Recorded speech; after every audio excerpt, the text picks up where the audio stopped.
Illum il-ġurnata ħafna huma dawk iż-żgħażagħ li jippreferu li jħallu djarhom biex jistudjaw barra l-pajjiż. Ħafna drabi dan minħabba li ż-żgħażagħ ikunu jixtiequ jkunu aktar indipendenti. Permezz ta' studju li għamlet l-awtrici Elaine Dimdam jirriżulta li hemm postijiet li jattiraw aktar żgħażagħ lejhom.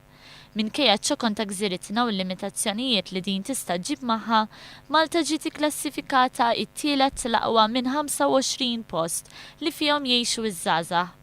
Malta tinsab qabel postijiet oħra mill-isbaħ madwar id-dinja magħrufa għad-divertiment, fosthom Barcellona, Dubai, Pariġi, Praga u Melbourne.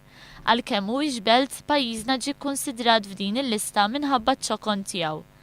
Akkumpanjat minn ritratt ta' Popeye Village, l-artiklu jgħid li għalkemm Malta hija arċipelagu, pajjiżna jista' jkun meqjus bħala belt fid-dawl li hija waħda mill-iżgħar stati fid-dinja. Fid-deskrizzjoni ta' Malta l-awtrici qalet li skont diversi studji il-ġenerożità tal-Maltin tispikka ħafna. Malta bħala pajjiż, l-istil ta' ħajja li jgħixu l-Maltin u n-numru kbir ta' postijiet ta' divertiment li wieħed jista' jżur jidher li jattiraw ħafna żgħażagħ. Intant skont l-awtrici il-kapitali Awstrijaka Vienna hija l-aqwa belt li fiha jistgħu jgħixu iż-żgħażagħ. Dan ir-riżultat pożittiv għal Malta jista' jservi ta' żieda fin-numru ta' żgħażagħ li jitħajru jiġu pajjiżna u jqattaw il-btala tagħhom hawnhekk.